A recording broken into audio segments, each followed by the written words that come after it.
장막은 1966년 그들의 말로 3월 14일 날 이제 창립이 돼서 장막성전 창립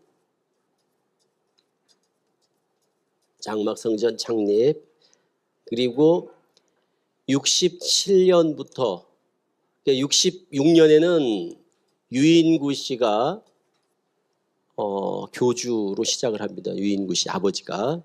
그러다 67년에 이 장막성전을 유재열이 이제 이 장막성전을 실질적으로 이제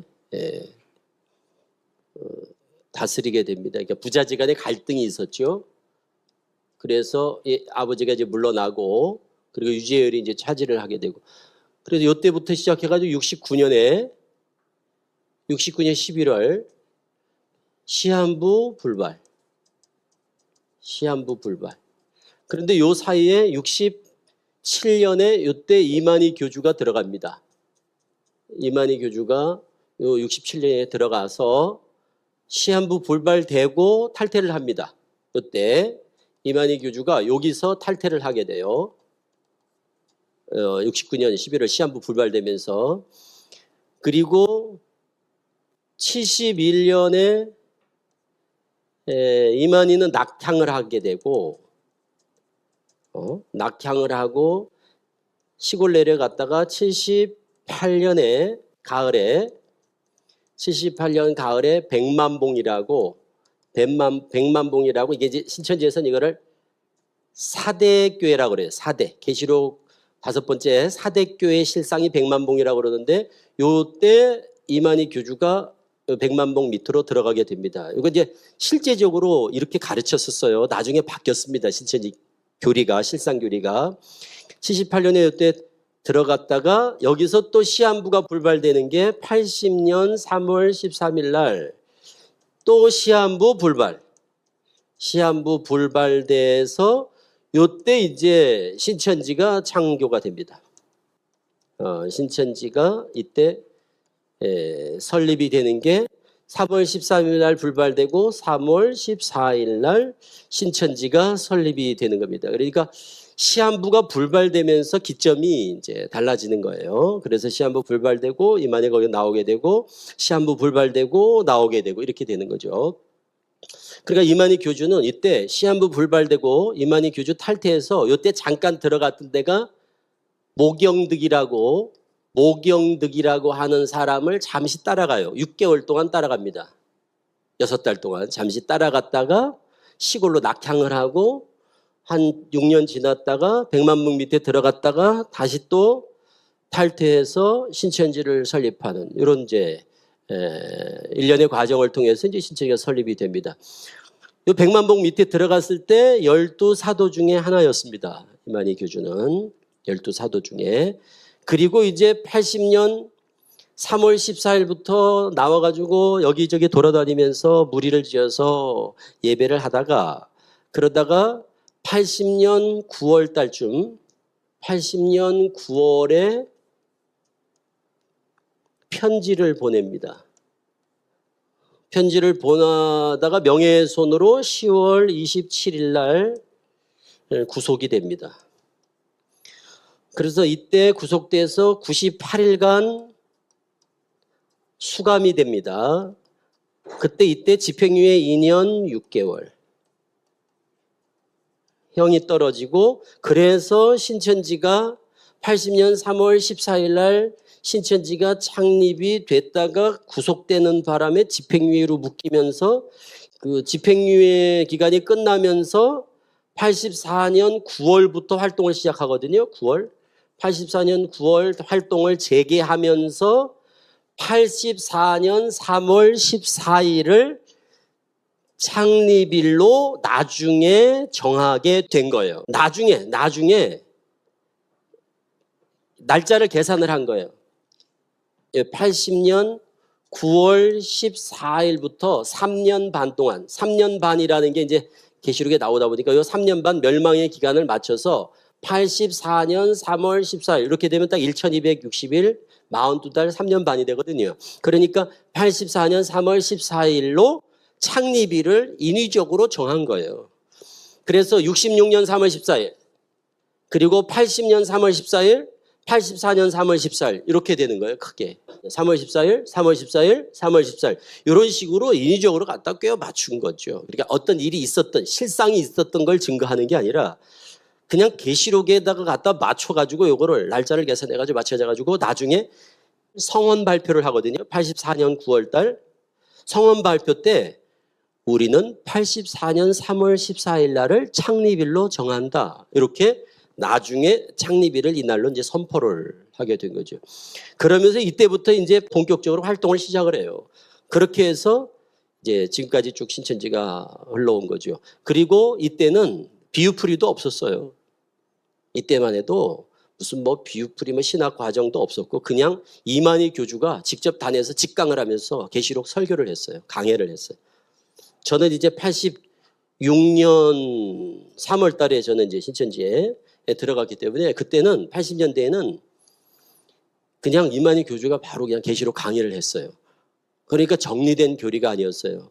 그 교리는 대부분 다 뭐였냐면 여기서 이제 요 사이에 누가 있냐면 김건남 김병이라고 신탄을 기록한 신탄과 계시록의 진상완을 쓴 김병이라는 사람이 김건남이라는 사람이 84년에 들어왔다가 85년에 나가요. 한 1년만 있다가. 그래서 85년에 나가고 제가 86년에 들어갔어요. 그러니까 제가 들어가니까 김건남이가 바로 나갔다고 그러더라고요. 그 김건남이가 썼던 신탄이라는 책이 있어요. 신탄. 이 신탄이라는 이 책과 계시록의 진상이라는 책이 있는데 이 두 권의 책이 실질적으로 신천지 교리의 뼈대를 놓게 됩니다. 그러니까 이때는 다 이 두 가지밖에 없었어요. 이 두 가지 내용 가지고 이만희 교주가 다 설교를 했다고요. 이때만 해도 80년대만 해도 이게 다였어요. 이만희 머릿속에서 나온 게 별로 없었어요. 그러니까 이 신탄 책에 있는 거 계시록의 진상 책에 있는 거 맨날 이것만 가지고 계시록을 그냥 바로 그냥 노골적으로. 그러니까 그때는 전도가 될 리가 없죠. 왜?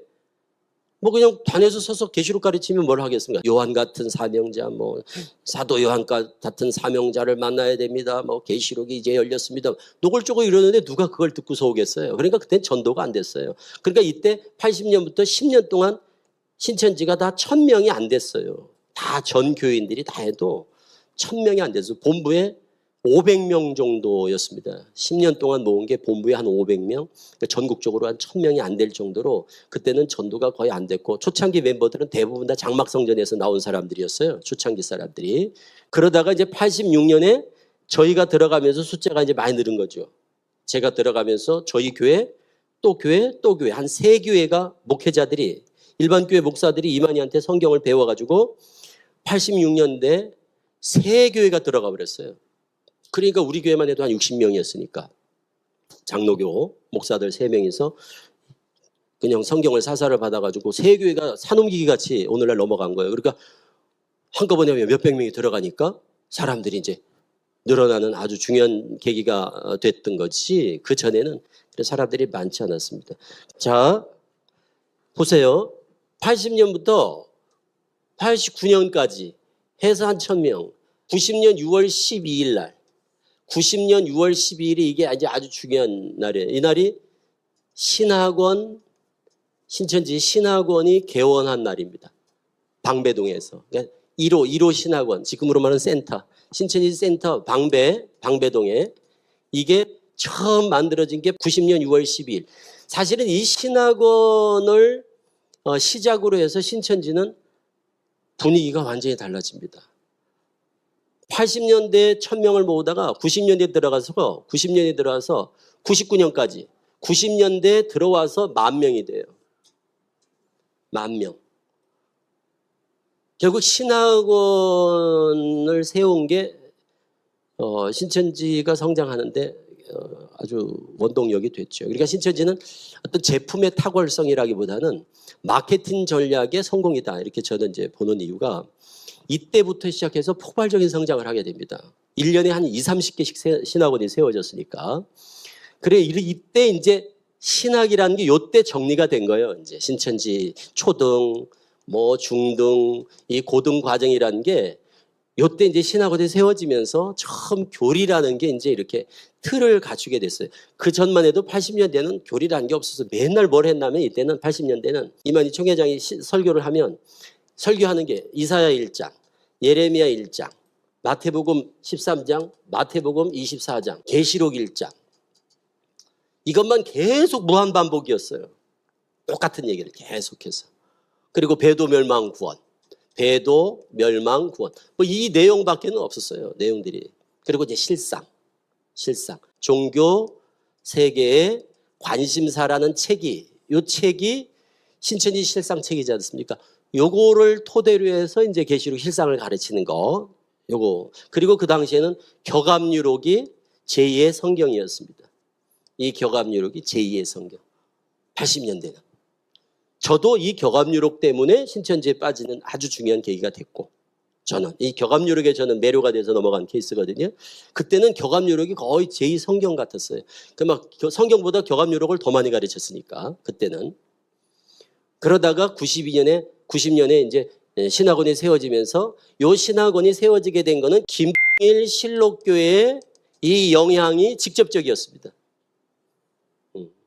거기가 계시신학이라고 그래가지고 신천지 신학원하고 아주 그게 모체가 됐죠. 어떻게 보면. 그거를 카피해서 만든 게 요거예요. 그래서 초등, 중등, 고등 해가지고 이제 뭐 초등제 비유풀이 나오고 중등에 또 뭐 이사야서, 예레미야서, 뭐 선지서들 그리고 고등 계시록 이런 게 이제 어설프게 이제 만들어지면서 이제 비유풀이도 좀 다듬어지고 그리고 처음에는 정말 엉성해요.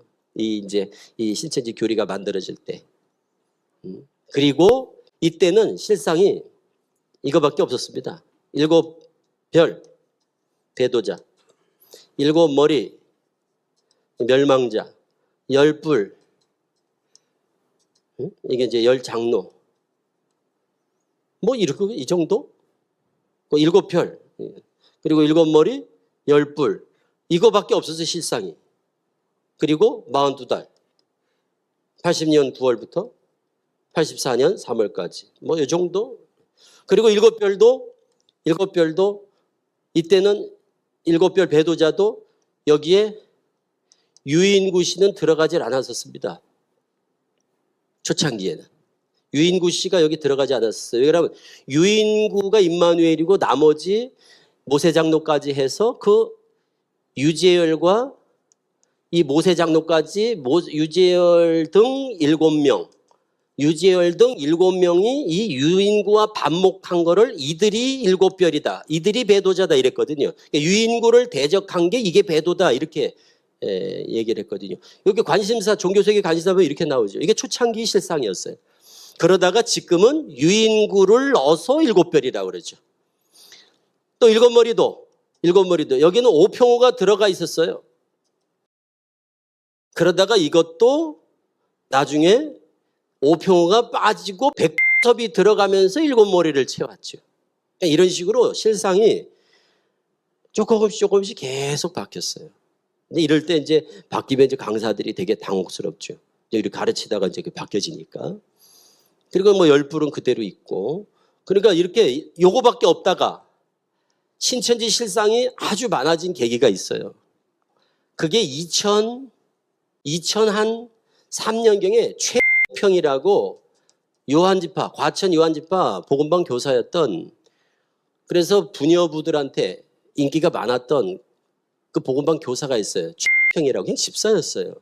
그런데 이 사람이 자기가 다른 보혜사다 이러고 이제 무리를 지어가지고 한 100명 정도를 끌고 나갔어요. 지금도 있습니다. 순천에 고향이 순천인데 그래서 최평이가 자기가 이제 재림 예수라고 이긴 자고 뭐 다른 보혜사라고 이 최평이가 들고 나오면서 얘들이 실상을 신천지보다 더 실상을 많이 주장을 하게 됐어요. 신천지에도 없는 실상. 예를 들어서 막 신천지는 이게 단데 실상이 이게밖에 없었는데 얘들이 와가지고 무슨 7뿔 실상, 7 나팔 실상, 7 대접의 실상, 뭐 밀한대, 보리석대, 뭐 실상 등 막 이걸 다 실상이 있는 거예요. 얘들이 한 100명 되니까 숫자가 되죠. 100명이 되니까 나간 사람이 100명이 되니까 막 7뿔 누구 뭐 7나팔 누구 이렇게 다 실상을 다 갖다 막 맞춰놓고는 신천지를 공격을 하니까 막 우리도 쳐들어왔거든 얘들이. 우리 저 강동에 이제 저희 있는데도 막 센터에 애들이 와가지고 막 시위하고 막 계속 공개 토론하자 그러고 막 우리한테 막 그걸 가지고 문제를 제기하니까 또 우리는 없거든요 이게. 여기 있을 때 얘들은 막 그래. 너희 미란대 보리석대 아니냐고 막 이런데 또 막 7뿔이 누군지 아냐 그런데 우리는 없거든. 그러니까 이제 이거를 제가 정 회장한테 제안을 했죠. 얘들이 지금 계속 이걸 가져와서 공개 토론하자 그러는데 이걸 뭐라고 대답을 해야 됩니까? 이렇게 이제 물어봤어요. 이걸 뭐라고 우리 입장에서 곤란하더라고요. 그러니까 이거에 대해서 왜 그러면 보세요. 뿔도 육체다 이러거든요. 신천지 비유풀이에서. 나팔도 육체다 그래요. 비유풀이는 그렇게 해요. 대접도 육체다 그래요. 밀한되 보리석되 할 때 되. 그릇 누룩 요거 배울 때 비유한 그릇 누룩 공부할 때 되 이렇게 뭘 담는 곡식을 담는 이 되가 있으면 요게 곡식은 말씀이고 되 말 요거는 서말 한되 하는 거는 사람이다 그러거든요. 그럼 석되면은 육체라고는 가르치는데 실상은 없는 거예요. 그러니까 쟤들이 그걸 가지고 공격한 거예요. 우리는 있다. 누구다. 너희들은 누구냐 이렇게 계속 공격을 하더라고요. 그래서 이걸 저들하고 대적을 하려면 우리도 뭐가 있어야 됩니다. 실상에 대해서 좀 더 구체적인 교육을 해 주십시오. 이렇게 요청을 했어요.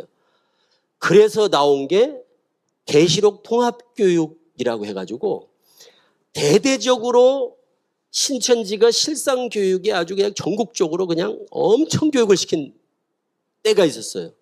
그때 되말 이게 실상이 다 생겼어요. 그때 이때 그러니까 지금 생각하면 정말 웃기죠. 진짜 이게 있었으면 처음부터 가르쳤을 거 아니에요. 없다가 문제를 제기하고 막 얘들이 공격하니까 그때 여기다가 막 실상이 나. 그래서 지금은 7뿔도 있죠. 7나팔도 있죠. 7대접도 있죠. 다 있잖아요. 지금 신천지 실상이. 그러니까 이렇게 생겼다는 것 자체가 지금 돌아보면 뭐냐면 그냥 신천지 있다 나간 사람들 명단 놓고 초창기 그 당시에 이 실상의 때라고 하는 그때 있던 사람들을 갖다 그냥 여기다가 갖다 그냥 이렇게 실상이라고 갖다 끼워 맞춘 거예요. 지금 생각하면 너무 기가 막히죠. 那么，根据显新天地总教育长的见证，我们再回顾一下我频道中时状人物当事人们的见证，我们就可以明白，为何他们当事人都不知道自己就是时状人物，而通过新天地硬塞进去的人当中，还有像白东谢长老一样，与新天地一点关联都没有的人物变成了气头的时状。请新天地信徒们好好想一想，如果新天地时状是捏造的，你们还能说新天地是根据启示录实现的吗？